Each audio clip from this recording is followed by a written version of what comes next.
የምስራቅ እዝ ኮር ሰራዊት በደጋዳሞት በነበረው ጽንፈኛ ቡድን ላይ አስተማሪ እርምጃ መውሰዱ ተገለጸ። የምስራቅ እዝ ኮር ሰራዊት በደጋዳሞት አካባቢ ከትሞ በሚገኘው ጽንፈኛ ቡድን ላይ የተቀናጀና አስተማሪ የሆነ እርምጃ መውሰዱም ተገልጿል። በአካባቢው የነበረውን የጸጥታ ስጋት ለማስወገድ በተካሄደው በዚህ ኦፕሬሽን ሰራዊቱ በተደራጀ ሁኔታ ባካሄደው ተልዕኮ በቡድኑ ላይ ከፍተኛ ምት ማድረሱም ተጠቁሟል። የሰራዊቱ እርምጃ የአካባቢውን ሰላምና ደህንነት በአስተማማኝ ሁኔታ ለማስከበር የሚደረገው ጥረት አካል መሆኑም ተመላክቷል።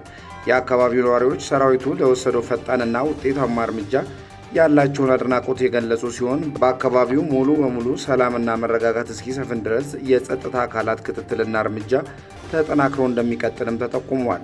ነገር ግን በስፍራው ለረጅም ጊዜ ታግተው የቆዩ በርካታ ተሽከርካሪዎች ከነሾፌሮቻቸው መለቀቃቸውም ተችሏል። ይሁን እንጂ አሁንም ከጽንፈኛው ቡድን ጋር እየተደረገ ያለው ሽምቅ ውጊያ ተጠናክሮ መቀጠሉን ከስፍራው የሚወጡ መረጃዎች ያሳያሉ።